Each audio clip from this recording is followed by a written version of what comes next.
Well, I will test how far I can go with this because I don't want to block anyone's view from over here.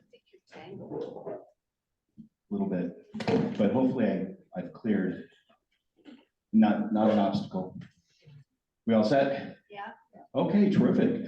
Well, thank you very much for coming out to Miami Pioneers Native of Dade meeting. This is my third time presenting. It's been a long time. I think we were at a church in Little Havana last time I presented. So it's good to be back. Just a little introduction in terms of who I am. Let's see if we can get, there we go. Might be a little slow on the transition. But I have been a blogger on Miami history. I've created documentaries. I've got a podcast in conjunction with Paul George, collector of photographs, and I like to restore some old photographs as well. So more or less, I'm not a historian per se, but definitely an enthusiast, like many of you are, which is probably why you're here today. So there's a few different websites that you can go to. If you're a podcast enthusiast, it's very simply the Miami History Podcast. You can go and find that on iTunes, Spotify, Stitcher, all the common platforms that are out there. If you've got a web browser, you can go to miami-history.com and see all the articles that I post. I also have a newsletter that you can subscribe to, and about 2 or 3 times a month, I'll send off updates in terms of new content, and sometimes I'll even retarget content that's been, that there might be an anniversary of this day in history. I've also written a book in conjunction with Paul George on the Brickell neighborhood. I've got a few here today if anyone's interested in purchasing them today. But it's a book that really covers the history of the Brickell neighborhood. Matter of fact, I see Leslie out there, and one of her family photos is actually in the book as well. And it captures a time that Brickell was just a wilderness migrating into a very upscale residential neighborhood. A couple of different subdivisions have been called Millionaires Row, and it really has a lot of great, it's a pictorial history of the Brickell.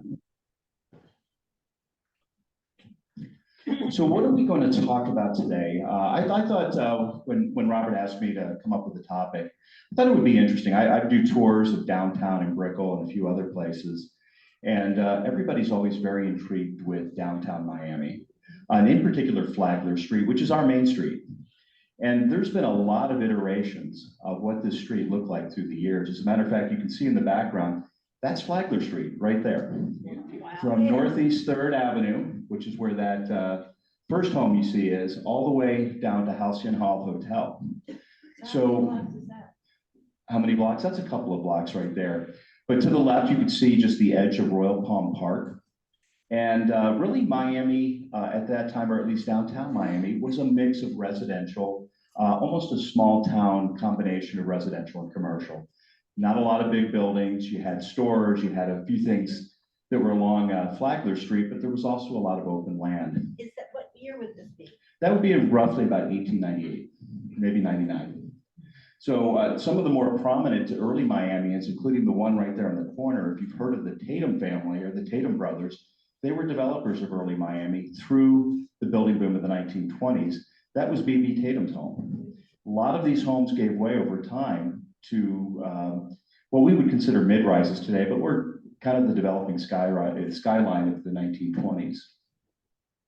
So going in there, I just really want to give you a sense of what this area of Flagler Street looked like right after incorporation. So this would have been late 1896.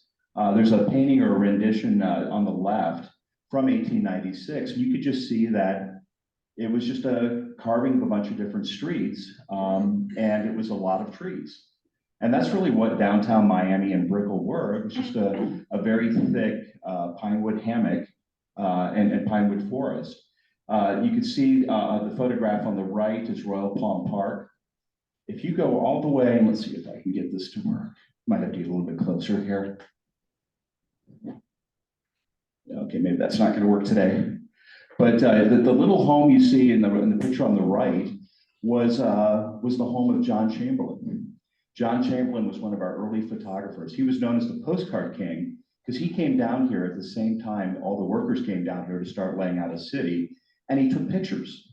And at the time, he was in his 50s, and this guy was climbing up trees, climbing up partially built buildings to take a lot of the pictures. So a lot of the early postcards you saw of Miami were taken by Chamberlain.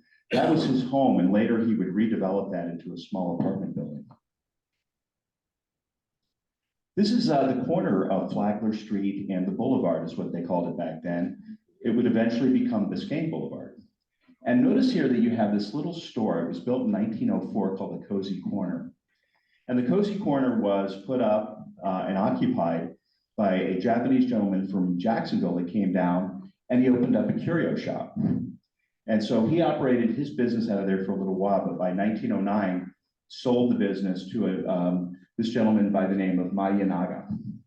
And he had this little trinket shop up until the time that there were plans to build the first big hotel right there on that corner. And so you can see this picture right here is around 1915, and it was right before that, and the McAllister Hotel was the one that was actually going to go there. That was right before they were going to move that building to make room for the McAllister Hotel.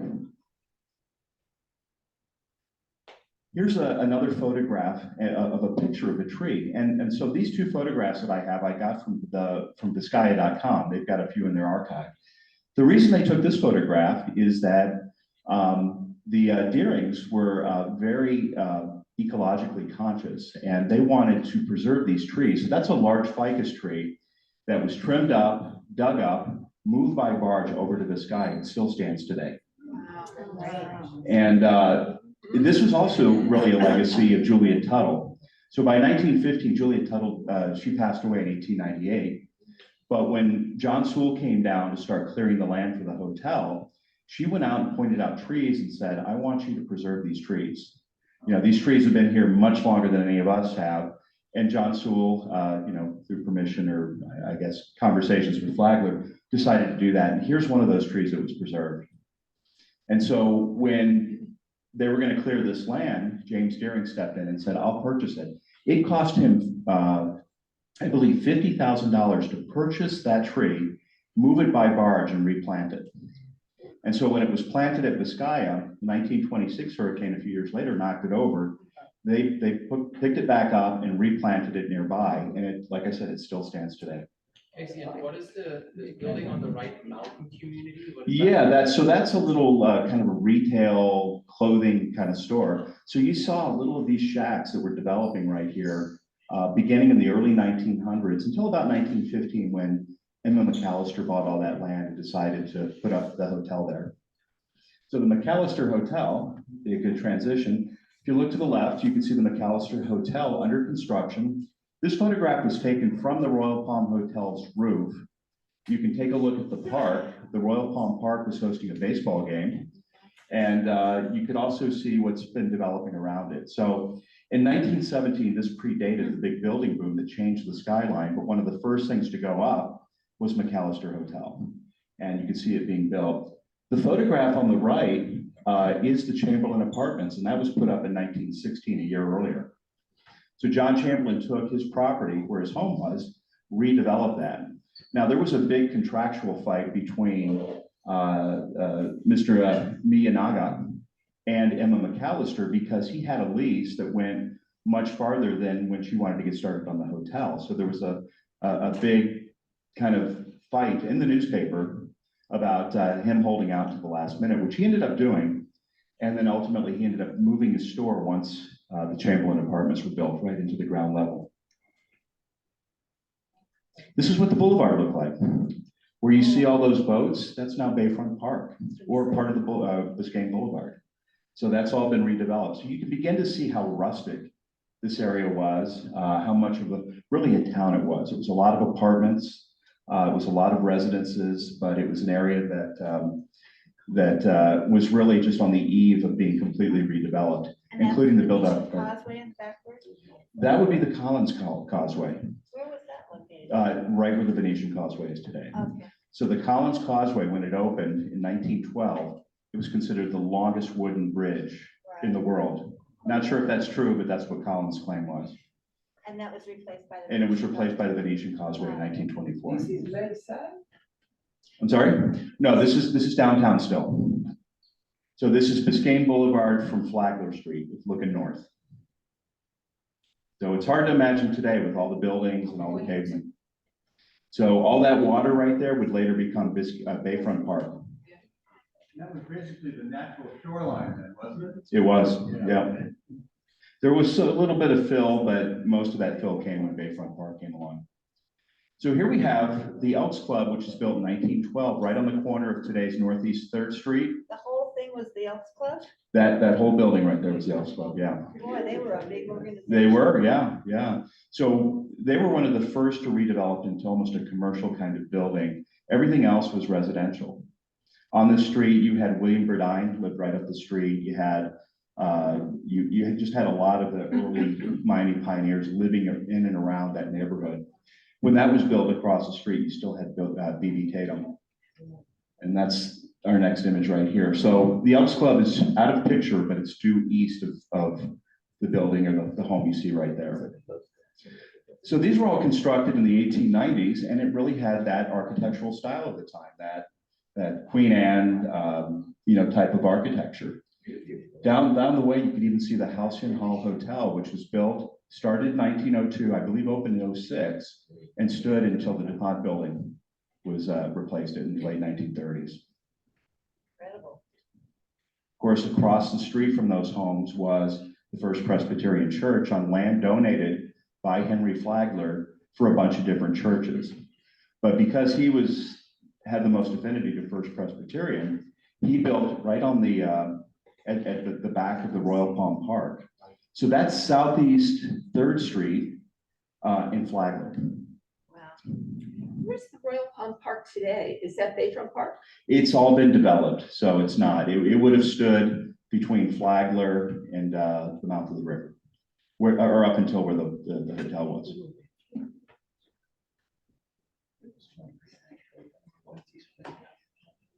But you had the church facing what was called 12th Street, but it's now Flagler. And then behind it, you had the manse. And that's what that building is to the left in 1908. Of course, First Presbyterian Church ended up in the late 1940s, moving over to Brickell in the building they're in today. They actually took a lot of the things out of the chapel from this location and moved it in what is the Flagler Chapel, which is the smaller chapel right to the left. So if you ever get to Brickell and you want to see some historic, building materials, the pews, the pulpit, the windows, there's a lot of things that have been moved over. And of course, this same area right here, and I'm going to jump time frames and kind of go back as we move further west on Flagler. But this is the great building boom of the 1920s. And really, if you think of Coral Gables, Miami Shores, even the Riverside neighborhood further west, they were not developed at a point where they could have sales offices. There wasn't foot traffic going that way, so they all had offices in downtown Miami. And then what they do is they put them in a bus and they take them out and they show them, you could have this little roped off corner right here. Right. And that's how they sold a lot of land. As we go further west, you'll see offices for Merrick and for the Tatum brothers and for others. Is that Flagler? That's Flagler. So the building being constructed in the back is the Olympia Theater.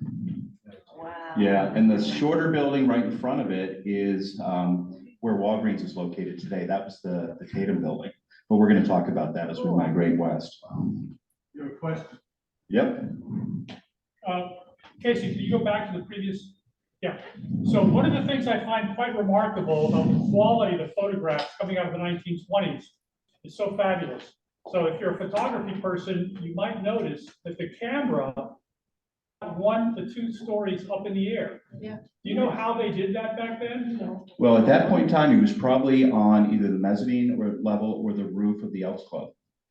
But I know where you're going with it. I don't want to steal your thunder. No, I don't want to steal yours. Okay. Okay. Yeah. So a lot of photography, particularly before this building happened, and I talked about John Chamberlain, but there were others that would climb up trees with these very big boxy cameras just to get the right angle. And there was a photograph, Elvis, you and I were talking about that. I can't remember who took it, but somebody had to climb up a tree pretty far to take this picture before incorporation even happened. But this is what Flagler was like. You probably have heard the story of the Bender boys, or they're often Binder. referred. Yeah. Well, there's some debate about Whether it's- how they were pronounced, Bender or Binder. Okay. I've always pronounced them Binder because I'm imagining them holding these binders of title property, but they would conduct business right out in the street. So these were almost like ticket scalpers. But what they were doing is that they were scalping property.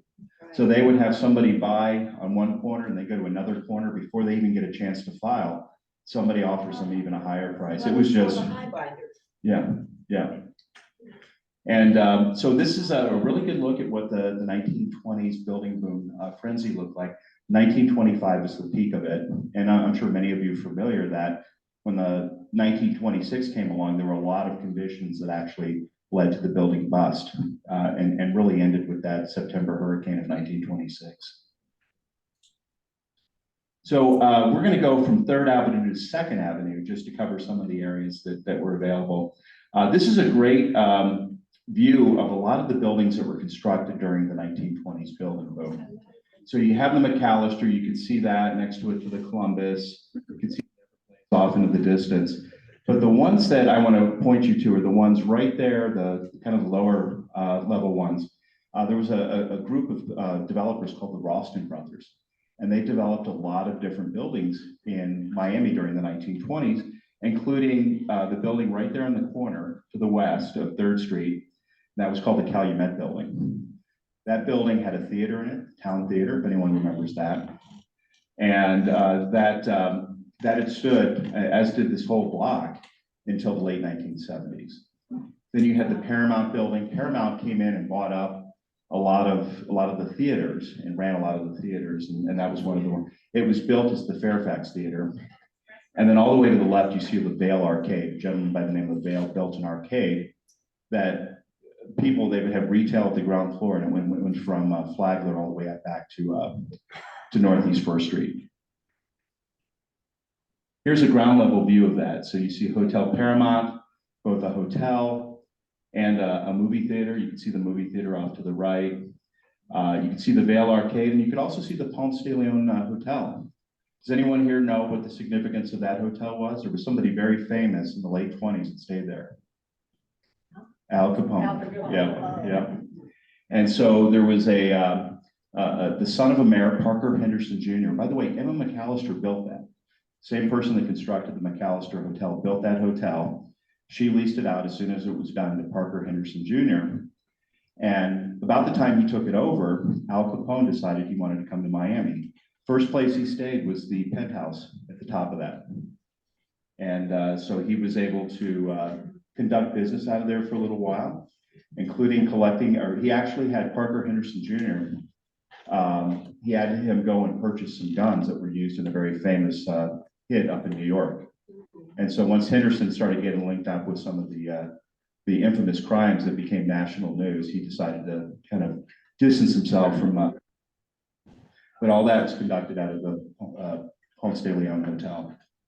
I also want to see where that Fresh Coconut is. So that later became a place called Sloppy Joe's. I don't know if anyone remembers Sloppy Joe's. A lot of people would go there and you would get fresh squeezed juice. And, you know, a lot of newspaper men would go there because they had some of the best chili in town. And so it was just a small little place, and it wasn't called Sloppy Joe's here in the 1920s, but later it was, I think by the 1930s. And they stayed in business until 1979 on Flagler Street. Question? Oh, go ahead. Could you go back one? I apologize in advance if I'm asking a question that you're going to talk about anyway, but would you know about what year air conditioning started to be incorporated into buildings? I look at these, I don't see wall bangers. I see very high percentage of windows, which means it probably these were not air conditioned. Yeah, so really there were different phases of air conditioning. There's a lot of stories in the very early 1900s of some sort of makeshift air conditioning. There were theaters that actually put ice blocks out front. So let's imagine we didn't have air conditioning here and I put ice blocks here and big fans behind it, and it would just blow. Now it felt kind of good because it was cool air coming at you in a very stuffy quarters because it was a theater, so it had to be dark. However, you got soaked. If you were sitting right here, you were in the splash zone. Wow. And so that was an early incarnation of air conditioning, mostly in the theaters. When the Olympia Theater was built, they had air conditioning. And in this case, they sort of blew it up through vents on the floor, and it would come directly up into the air. So they had an early incarnation of air conditioning. But by the time it really was mainstream and people had them in their houses as window units and what have you, it wasn't until the probably after World War II, late 1940s into the 1950s. Yeah, my dad grew up by the Orange Bowl at 7th Street Northwest 19th Avenue. And he went off to college and never knew what air conditioning was. So they didn't have air conditioning until the 60s. Didn't have a TV either. They used to go to the corner electronics store and watch television from outside. All right, so this next picture is kind of interesting and relevant to where we're at today. This was the Women's Club of Miami, and it was built by land donated by Henry Flagler. And he did that not only to provide them a clubhouse, and he also provided the money to build the building, but also for them to actually maintain a library. That's our first library in Dade County, right here. And it stood at the corner, if you think of where the Walgreens building was, Northeast 2nd and Flagler Street. It was right there on that corner. And then there was another one that was, or is that the downtown? That would have been the downtown, yeah, and it moved around a little bit. Yeah. So we'll get into that as I tell you about the evolution of the corner. So this is a picture from 1920. And this is a point where the Women's Club invited James Ingram. James Ingram was Flagler's right-hand person.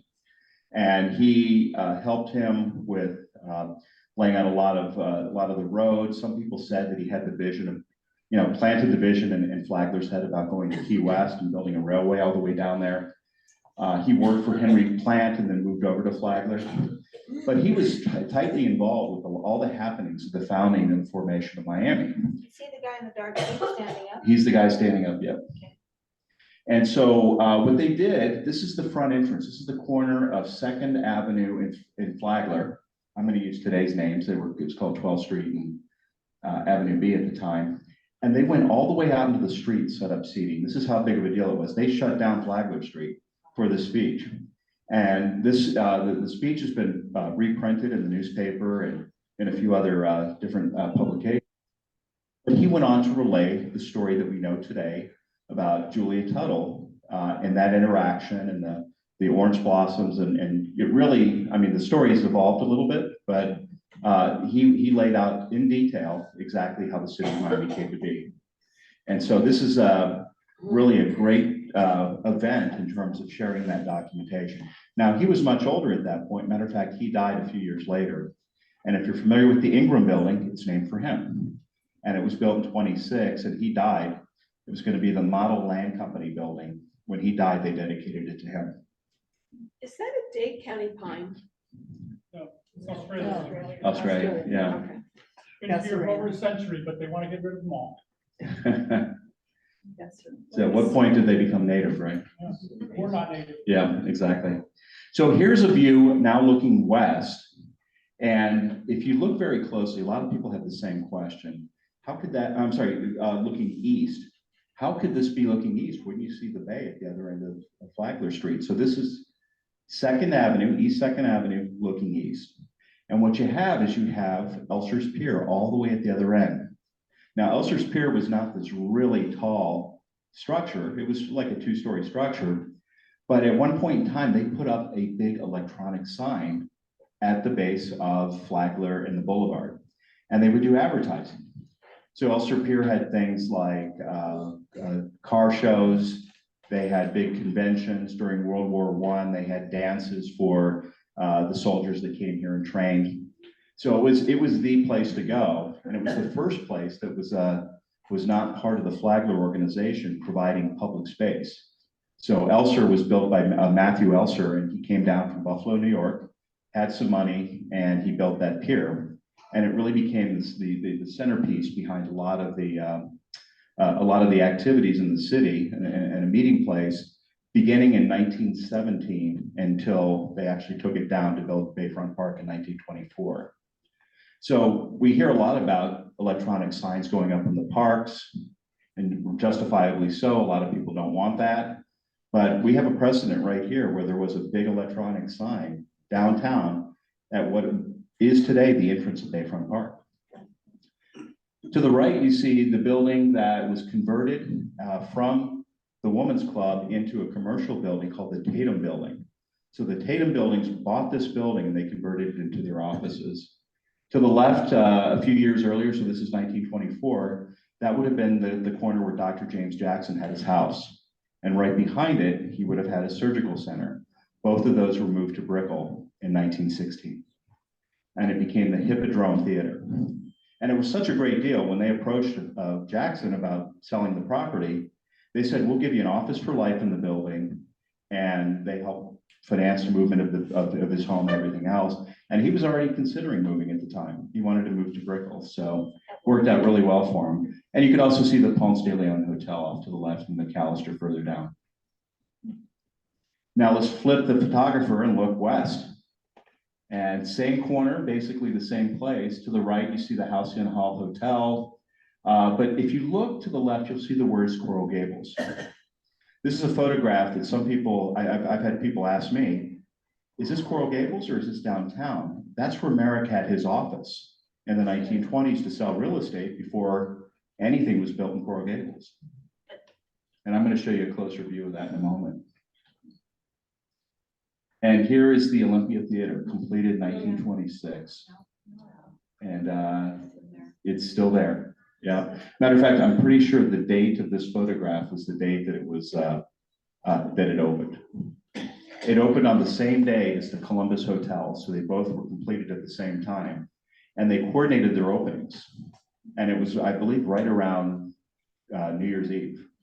So they had daytime activities at the theater, went up to around dinner time, and the same people that attended that went over to the Columbus Hotel, went to what we know as Top of the Columbus, which was still not done yet. And they had dinner and celebrated New Year's Eve up there. I'm in favor of all day parties. Yeah. Nothing wrong with a little day drinking as long as it's not every day. So that same corner evolved in 1936, and we see a little bit of Art Deco that was introduced into downtown Miami. And this is a rendition of the Walgreens store that was built in 36, opened in October of 1937. When it opened, they calculated that there were 35,000 people that went through that store on day one. This is now where Julie and Henry's food court is today. And I remember when that opened, there were people around the block waiting to get in to check it out, because it had been coming for a while and people were ready to go check out the food court. Same sort of thing when this opened.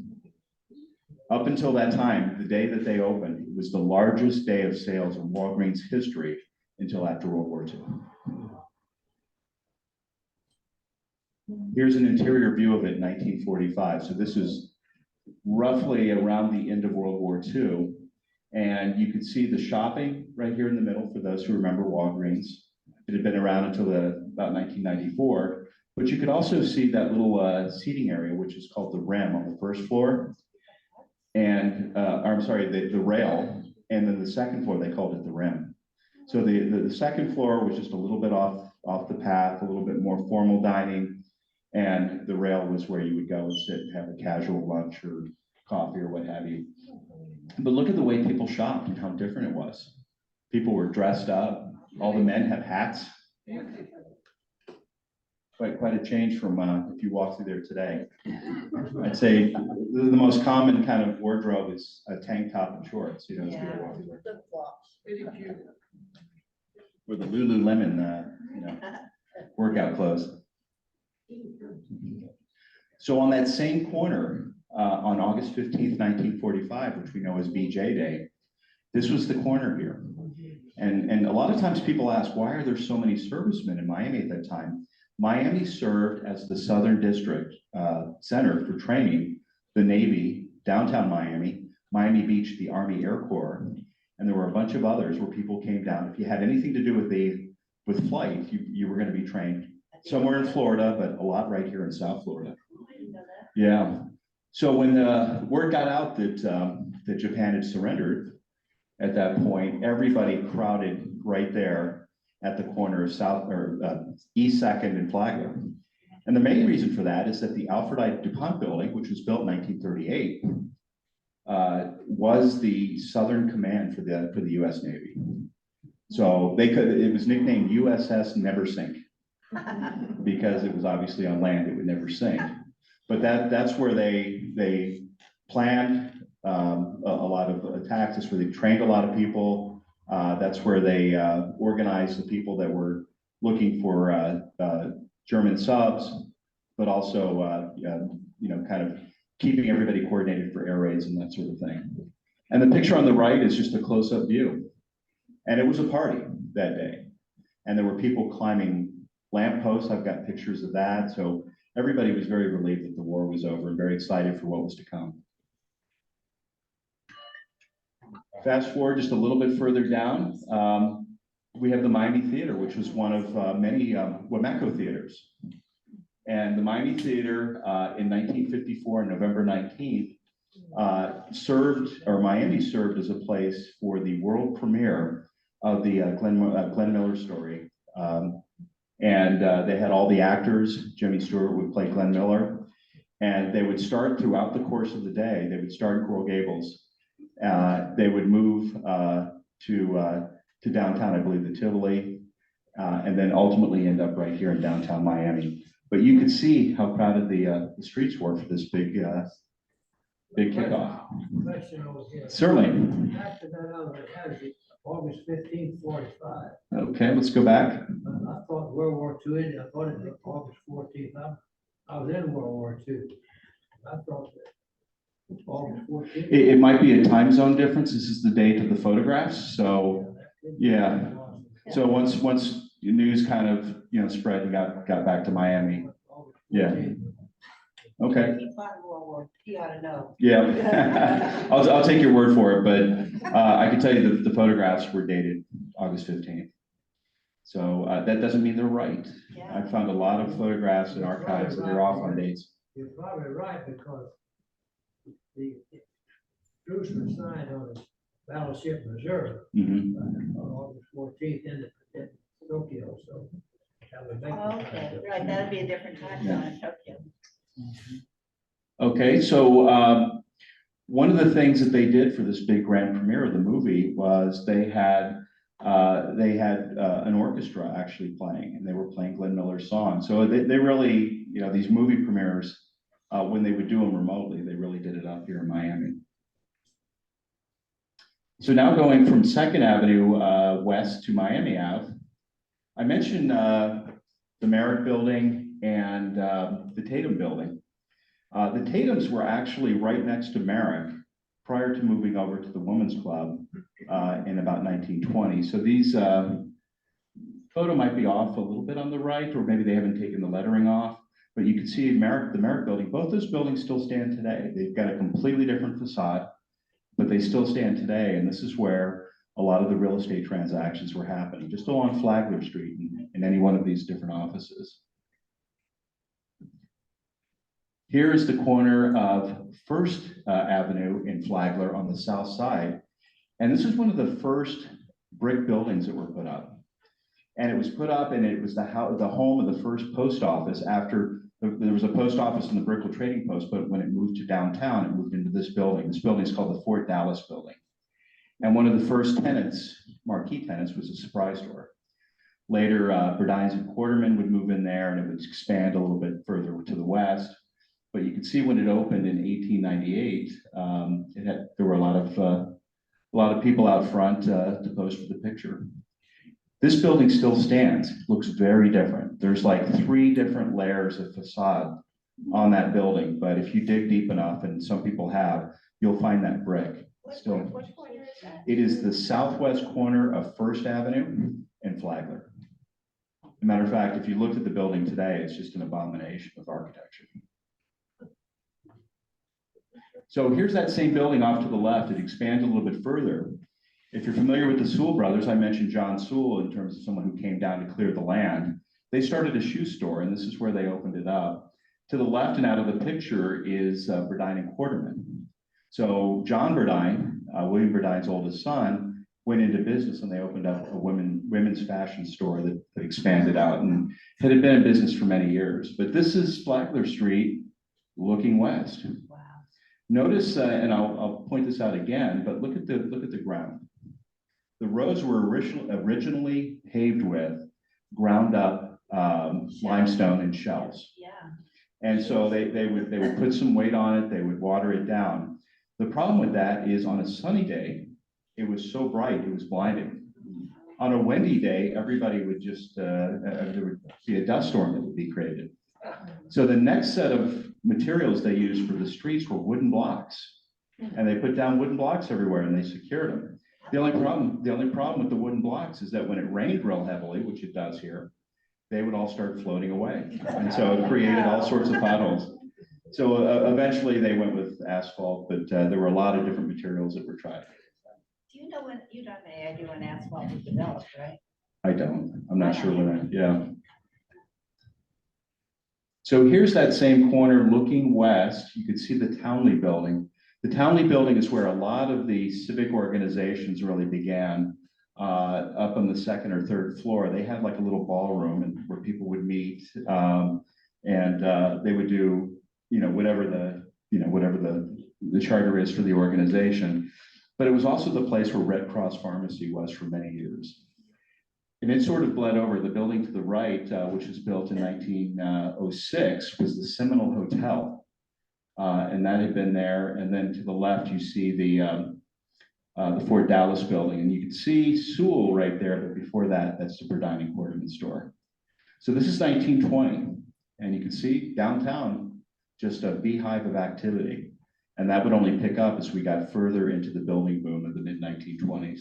Casey, do you know about historic temperatures in Miami? If you go back and you look at the policeman with this wool jacket. Yeah, Yeah. they all had I mean, heavy clothing. Were the Yeah. average temperatures lower, significantly lower than now? You know what? That's interesting that you mentioned that because I spent a lot of time in the newspaper archives.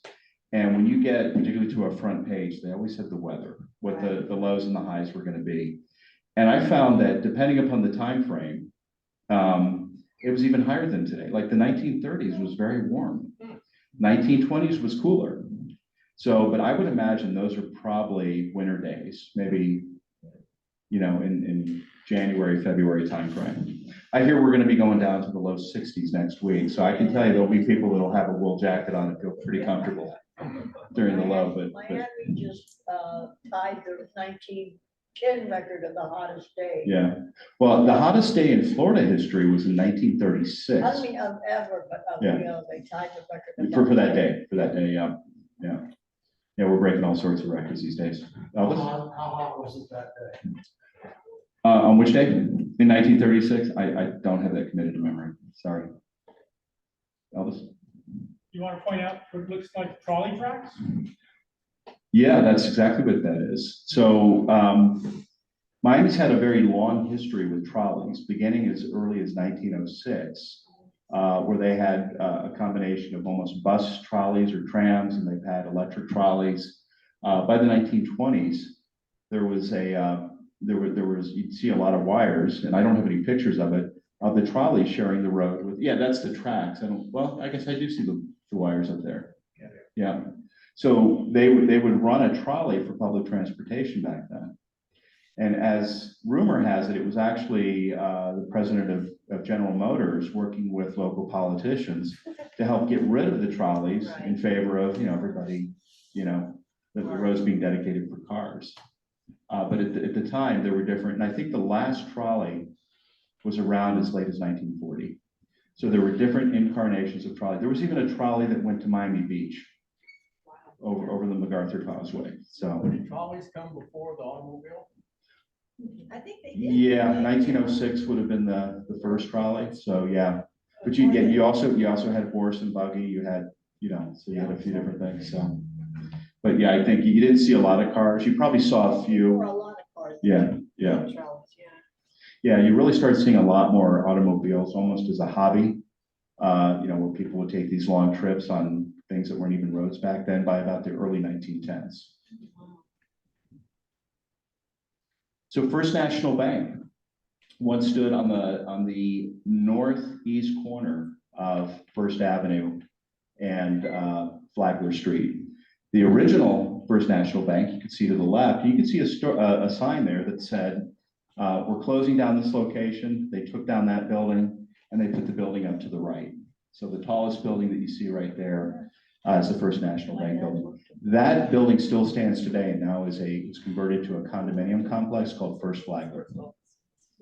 And but when they knocked that small building down, they completely outgrew that bank branch. They moved just a little bit further north on First Avenue, operated out of there for a few years, and then moved into the new building. And that opened in November of 1922. And here's a look at the same building at very different times. I mentioned the Ralston brothers. On First Avenue and First Street, on the northeast First Street, northeast First Avenue, you had a building that is called the Ralston Building. And for a short while in 1917, after it was completed, was the tallest building in Miami until the McAllister Hotel opened in 1920. And so here's a photograph, roughly about the time that it opened, looking northeast, and you can see the Royal Palm Hotel off into the distance, but it's focused right there on that intersection of Flagler and First Street, or First Avenue, I'm sorry. In 1973, you can see that same building is still there, and it was Mary Jane's Shoes and Bags. Does anyone remember that on Flagler? And now you've got a big building there that I think went up in the mid-1970s. So we'll finish our last leg from Miami Avenue to the courthouse. And of course, you can't talk about Flagler Street without talking about Burdines. This is a building that was put up in 1912.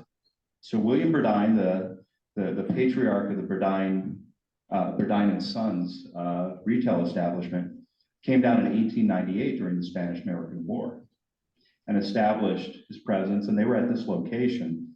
He passed away in 1912, and that's when a young Roddy Burdine took over the company. One of his first order of business was to build this building here, which it preceded the Ralston building, was the tallest building in Miami until 1917. So you have the building sitting in the middle of the block, and really the story of that corner really became the story of Burdine. It kept growing and growing over time that they took over that entire corner, jumped Miami Avenue and went to the other side, which is where we have two buildings today.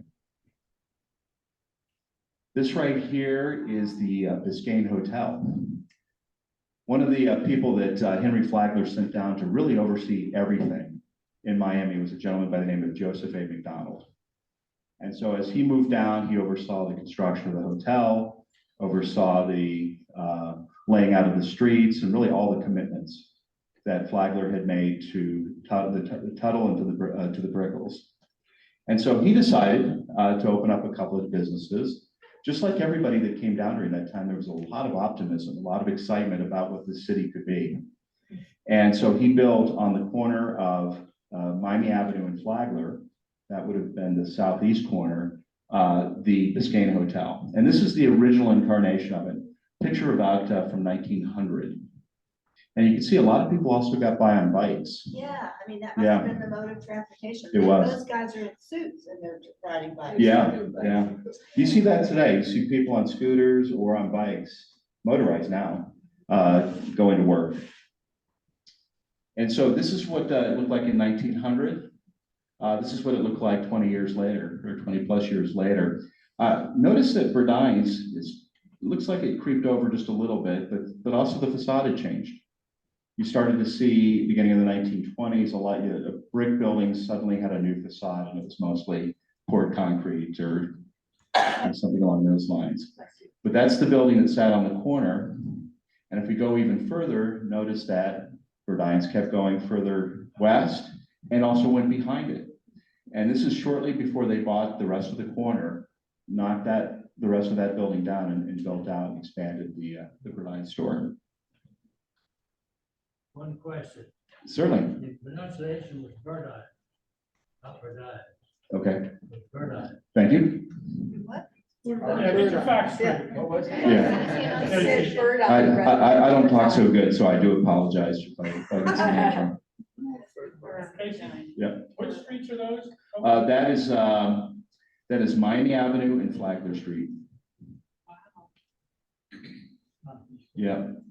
And you can see also, you can still see some tracks there because it's 1936 of the trolley. And that really, when the street naming system changed in 1920, what was called the Shaley Plan, this intersection here was 0.0. Yeah.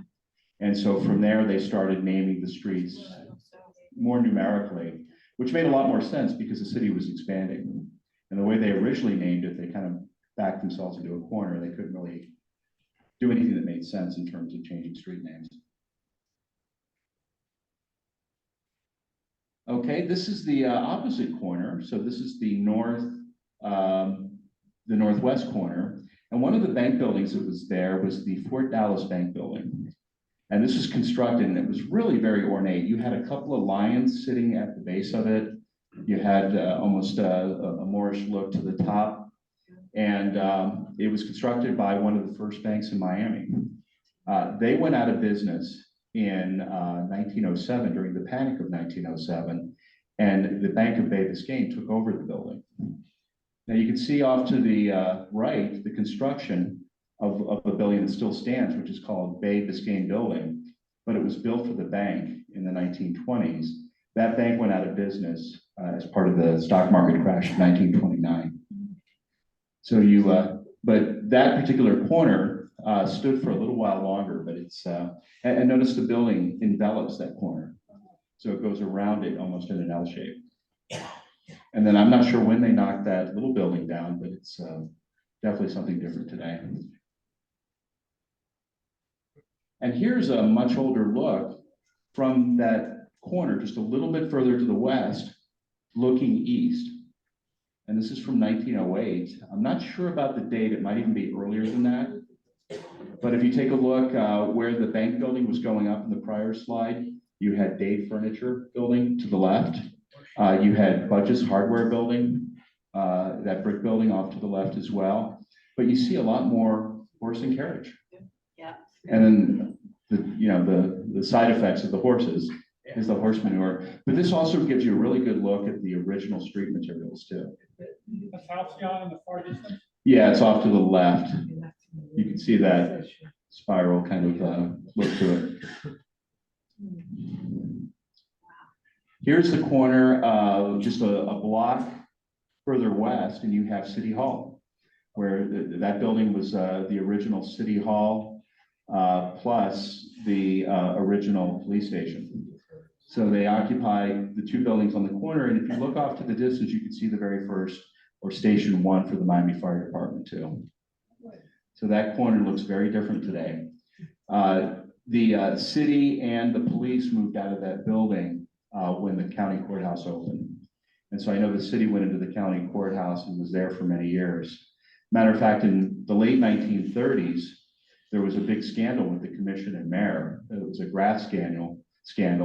And if you remember Ann Mergen, she used to do political cartoons in the newspaper, and she would do almost mocking type of political cartoons about how corrupt these guys were. They were called the Termite Commission because the county courthouse at that time was called the Steel Mill, STEAL. And so two commissioners and the mayor, all were arrested. What year was it? 1939. That doesn't happen Nothing anymore. much has changed. Yes. Well, it's a lot less efficient. Now it's just one at a time. So this is the corner. As we go a little bit further, you can see the county courthouse. So you can see off to the right, you can see the city municipal buildings. To the left is the county courthouse when it was dedicated in 1904. So originally the county moved down in 1898 as part of a vote, a countywide vote. They narrowly missed out losing to West Palm Beach. West Palm Beach almost became the county seat, but Miami had a few more votes. So it moved down and they operated out of a fish house for a while. They actually, and it moved from Juno Beach or Juno, and they moved the jail with the, while conducting business out of this fish house. And then in 1904, they built a building that they declared on the day that it opened that this should service for 50 years. Well, by 1920, they were already planning for the courthouse that we know today. which you can see just in terms of the building that was going on in the mid-1920s. You can still see the old courthouse to the left, but what they did is they built a new courthouse around that one for a while. Somebody need to get something? So they built the new courthouse around the old courthouse, and up until a point, then they moved everything out and they went to temporary quarters, and they finished the courthouse. But it was kind of interesting that they were building around it for a while, up until the point that they couldn't any longer. And in our last photograph, you can see the finished product. This is in 1956. The county courthouse opened in 1928, so this is almost 30 years later. But I also wanted to show kind of how busy the train station was back then. I mean, it really was the center of downtown in terms of who was coming and going. Really through the 1920s and 30s, you had presidents come down, but they'd come down by train. And they might do a parade route if they were on vacation in Miami, or if they were going on to other places in Latin America, but they would come into the train station. By the early 1960s, well, really the late 1950s, people were tired of this train station being where it was because it really constricted traffic. There was a gentleman by the name of Malton. If you've been on any of Paul George's downtown tours, he took it upon himself. He had a big pickup truck. He was a bit of a loose cannon. And he would back into the train station and doing demolition while they were debating what to do with the train station. And this is while it was an active train station. So, by 1963, they decided to close the station and take down this building. This is, part of it was rerouted or redeveloped as road. Casey, could you speak to the demographics of Miami in the first part of the 20th century? Because we know Miami as it is, but I look at pictures, especially at the earlier ones, and I assume demographics were very different too. Very, very different. Yeah. I mean, it was really, the best way to describe it, it was a Southern genteel kind of town. You had a lot of people from Georgia, South Carolina, a lot of the pioneers, Northern Florida that come down, and it was really that way, started to change a little bit after World War I. Matter of fact, I was interviewed this week by NBC6 on the influx of Puerto Rican families. So in Brickell, by the mid-1940s, about 1945, you had wealthy Puerto Rican families buying up some of the mansions on Brickell. Around the same time, or a couple of years later, you had Puerto Ricans settling in what we know today as Wynwood. It was Wynwood then, but it really became another area. And that was really the first incarnation of, you started to see the Littles. Little San Juan. There were two Little San Juans before there was a Little Havana. And of course, in the 1960s, with the in-migration of a lot of Cubans, that became Little Havana. Then we had Little Haiti, then Little Buenos Aires, and so on and so forth. But originally it was like Black people from the Bahamas and white people. Bahamians, yeah, exactly. Yeah. I mean, you did have, my father, his best friend growing up in the 40s and 50s was a Cuban. And so you did have Hispanic people here, but they were definitely in the minority until you started to see a change in the 40s and 50s and late 50s, really. My great uncle Henry Braddock came here in a covered wagon in 1895, From where? North Florida. North Florida? And Do you remember the city? I'm sorry. Do you remember the city that he came from? Well, the reason my granddad was born in Duval County, Okay. and this was his uncle, my granddad's uncle, Henry. He came from Central Florida. He was a farmer. He homesteaded the area around what became Miami Country Club, by Merrill Stevens there. But if you look, you've probably seen this. In the Caleb Center, there's a list of all the people at that meeting in July of '96 when mine was incorporated. They give a list of all the people at that meeting, handwritten list. Uncle Henry's either the third or fourth name down, H.A. Braddock. So Wow. he had the first dairy in what is now Dade County. That's great. Where was that located, the dairy? Was that north toward Lemon City? So it was north of the Miami River, probably near where the farmer's market is. You know where the farmer's market? Mm-hmm. That farmer's Kind of market, Alapata area, yeah. that Alapata was part of what the Henry's. Yeah. Yeah, the reason I ask is my family came down in the late 1890s from Apopka. So everybody up in that area during the great freezes of 1894, 95 were impacted. I mean, when I say impacted, their whole fortunes were wiped out. Is this because they were like having oranges or something? Yeah, they had citrus groves. Yeah. Yeah, and so we didn't come down right after that, but my great uncle came down in 1899, and he came down initially, or I think he went to Southwest Florida for a little while, went back to Apopka, came down after hearing about a lot of the buzz of Miami, and he organized the first residential style funeral home. And he did it in a very unique way. He was working, there were two funeral services. There was one that was a print shop, and then there was one that was a furniture store. So Nelson Furniture, they would make caskets and they would, help out with burials, but there was no place for the service outside of the family home. So my uncle bought the oldest one, even though he was working for the other one, so that he had claim to having the oldest funeral service in Miami. But he didn't start it, he just bought it. Where is Apopka? Apopka is up toward Orlando, a little bit northwest, North Orlando? northeast, okay. It's basically agricultural. Yeah, oh, it definitely was then. So I'm not sure.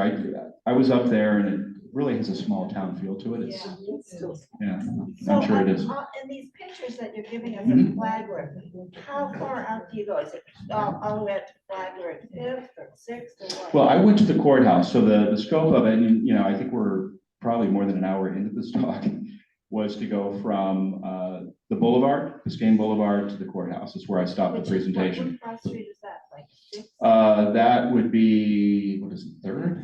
Northwest Third, Northwest Second? Yeah, Because it's really built, it looks really built up down there in Yeah. the 1920s, yeah. yeah, definitely.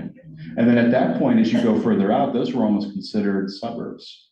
Well, my late husband's grandfather moved down from Boston in 1923, and I have a picture of the Waldron gas station and tire store at 13th and Flagler, and there's nothing else except that one building. Interesting. So I- Yeah, there were a lot along First Street, which is one block south of Flagler. Yeah. There was a lot of automotive lumber It's yards. like all Yeah. trees and just this one Mhm. building. So this is all the way out to Fifth. Mhm. So as you got to 13th, it was very Yeah. original landscape, I guess. It is, yeah. Okay, let me go to the back and I'll come to you next. I don't know where they came from, but there was a group of Lebanese that lived about 11 and 11 in the late 20s. And later than that, they moved around. 11 and 11. Oh, 11. So 11th Street, was that north 11th or south 11th? North. Oh, yeah, I guess That that was the Jeff way. Yeah. yeah, yeah. So I'm not sure where they came from, but Yeah, some of them are helpful. They came from Georgia. yeah. Yeah, I just drove by a building that I'm not sure it's still in the family, the Crossroads. As I took 57 to come down here, that was in the Jeffway family for many years. Very interesting. I'm sorry. Picture takes me back to 1955. As a 10-year-old, I took the train from Miami to Jacksonville to Atlanta to Greenville, South Carolina. And at 55, 56, went to Camp Greenville, YMCA camp. Wow. And I took off and came back How both cool. times. So how many different trains was that to get there? How many times do you have to change? Jacksonville, Atlanta, Did you change trains? we did. And I remember all the colored drinking fountains, that type of thing. And also on the west side of the train station was the Overtown at that time. I Right. remember coming into Miami, because at that time, my parents lived on 251 Northwest 40th Avenue, right off Lejeune and Flagler Street. Mhm. And we would come in, pay a dime on the bus and come downtown to the town or Olympia and watch movies, and later on, get a good Royal Castle for lunch. Well, you Yeah, there were- were a few of those downtown. You were a brave 10-year-old to go all the way up to Greenville and buy your own, right? You were a brave little 10-year-old to go all the way up to Greenville on your own, right? Did you go by yourself or did you, on that train ride? I did. In the following 2 years, 57 and 58, I took the Greyhound bus and went up there. Yeah. Great experience. One last thing, in 1953, I took swimming lessons at the YMCA yeah. downtown. Right across the street from the Greyhound bus station. All I can remember is that there were about 30 boys in the class, and you had to take off all your clothes and you swam naked. I've heard that too. That's where my Why did dad. they do that? Why was that? They didn't allow bathing. Yeah. It was a Catholic YMCA. Question? Please, what is the current status of the theater? It's so beautiful and so. It is historically protected. This is what I've heard the city's trying to do. They're trying to find somebody to come in and redevelop it. And I'm not sure what the carrot is for the developer, but in typical Miami City fashion, they just want them to do it for free, maybe to give them some air rights above the theater that they could use in a different part of the, but, that's real cost versus, being able to leverage air rights to go up higher in a different part of the city. So obviously they haven't had any takers, and I think that offer's been out there for at least a year, if not longer. But they have, and this is about almost a year ago, I heard that they have about $1 million worth of work to do. I'm sure it's gone up since. They need another Maurice Gusman. Yeah. Does anybody remember Maurice? Yeah. Remember how he made his fortune? Yes. Trojan Rubber Company. Yeah. Selling rubbers to Always, Right. always. And later he protected the Olympia Theater, which is temporarily. They did. I made a fortune doing World War II. Yeah. Yeah. Can you go back to the picture of the police station? Yeah, right there. Okay, now across the street was the courthouse. Yep. The police station doesn't have far to put the people in jail. And to transform the court. Yeah. Courthouse and Yeah. So before the county courthouse, which did have a jail, I think that little building to the back or somewhere behind City Hall, there was a small jail too, a holding jail. And I served in the fire station there #1 years ago. Wow.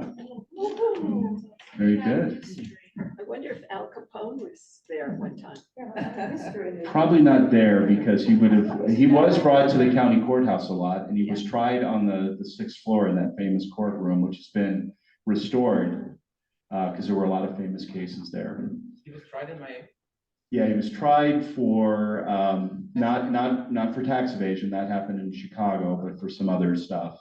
So they had laws that were considered vagrancy laws, where if they don't like the look on your face, they could arrest you.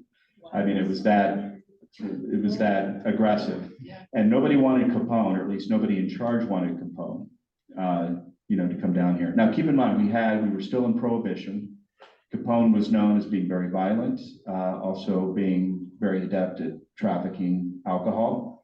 And there were a lot of people in charge that were also in that business. So they didn't really want particularly that kind of competition. Yeah.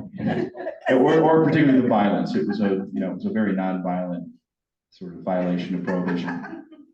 I've been watching the wires.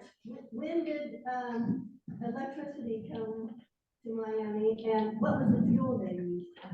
So the original electricity was at the Royal Palm Hotel. They actually had their own generator. And I'm not sure if that was a coal-powered generator or I'm not sure what the fuel was. But so the Royal Palm Hotel, when it opened, had electricity. By the late 1890s, you started to see it throughout, and by the early 1900s, it was available throughout the city. It was the trolleys and the ice houses that were the first ones to really need a lot of power. Yeah.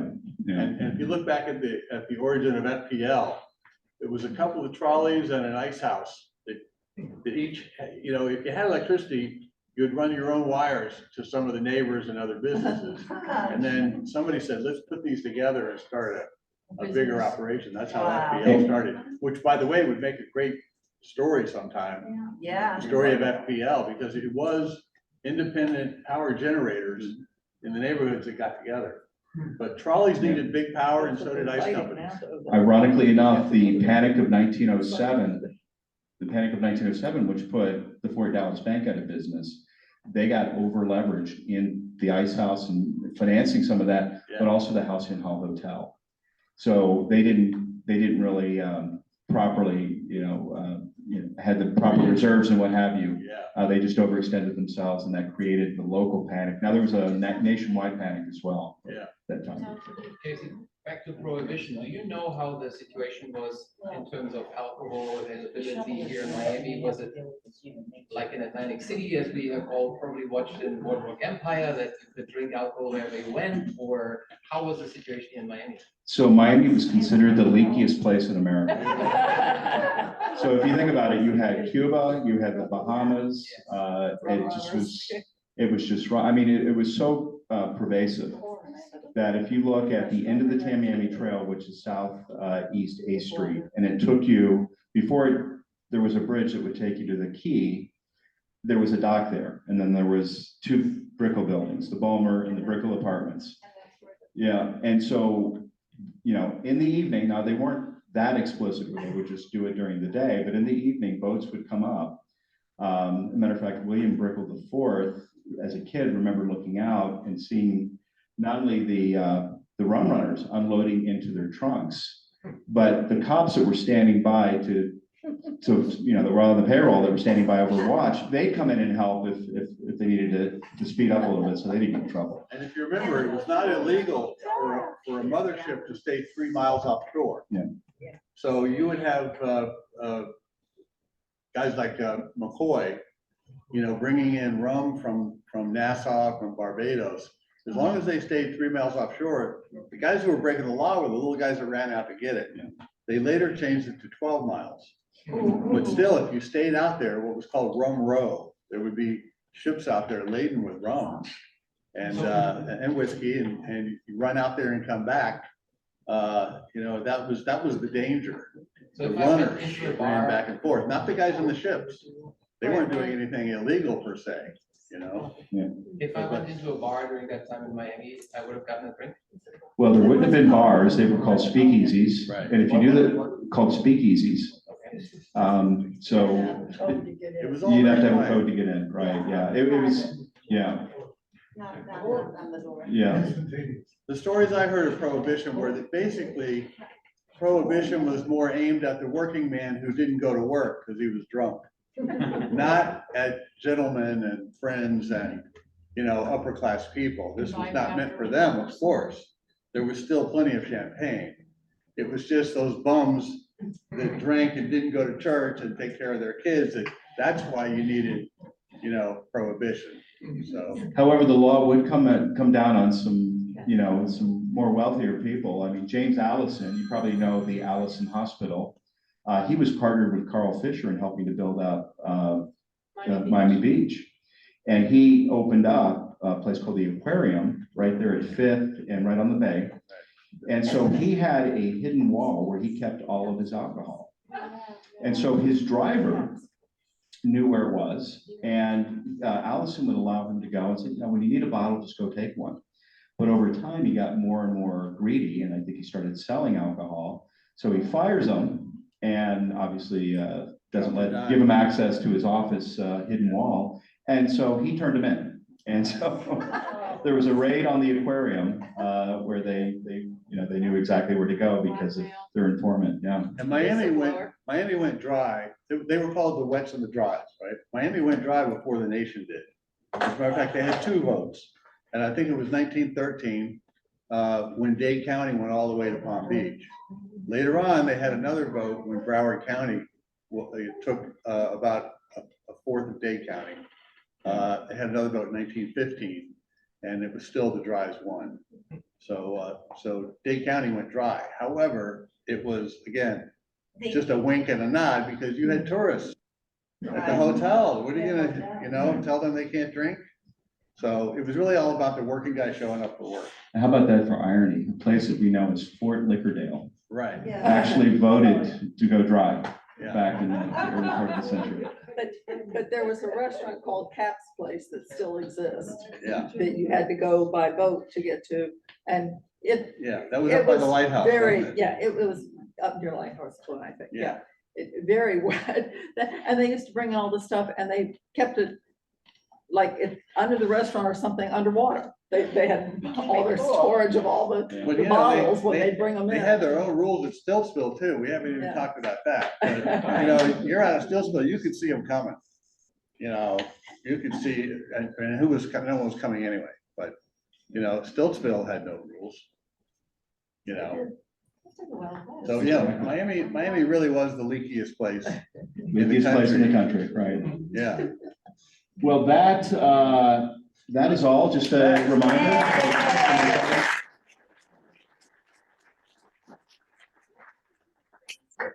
What's that? The train station, What about it?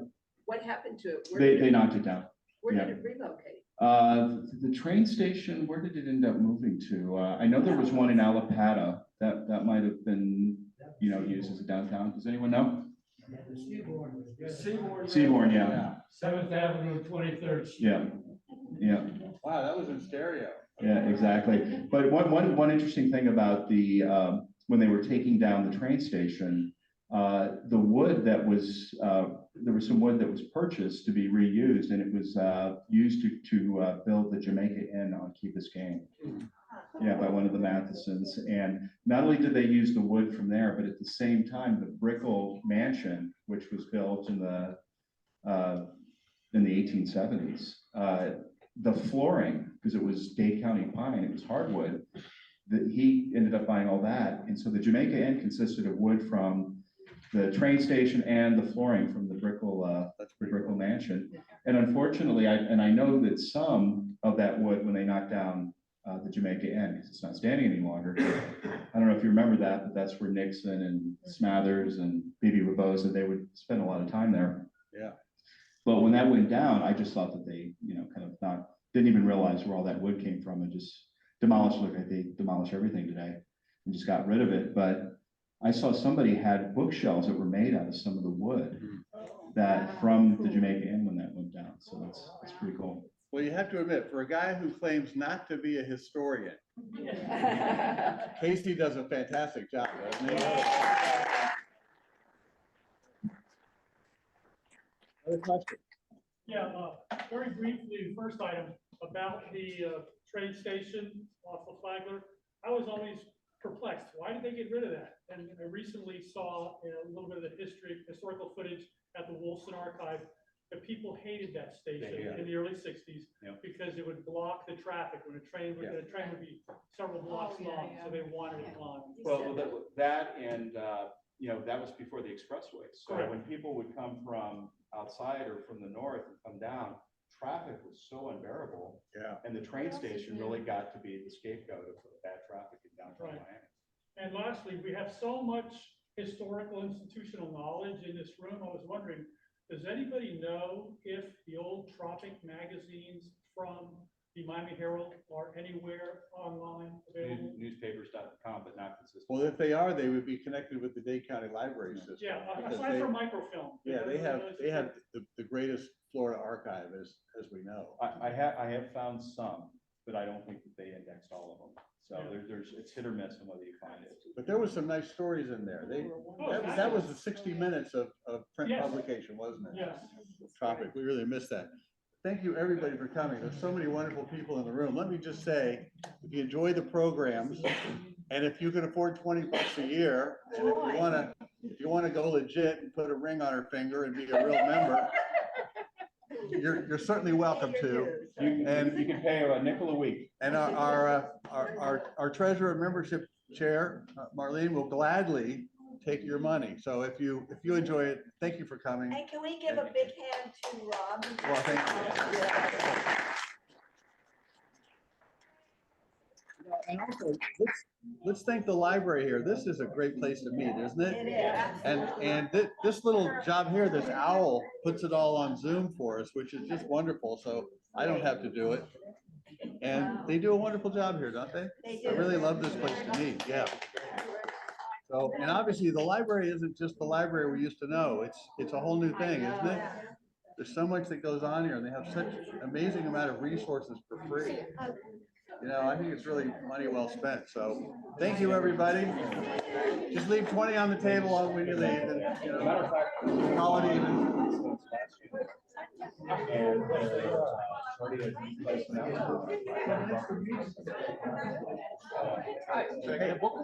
Yes. So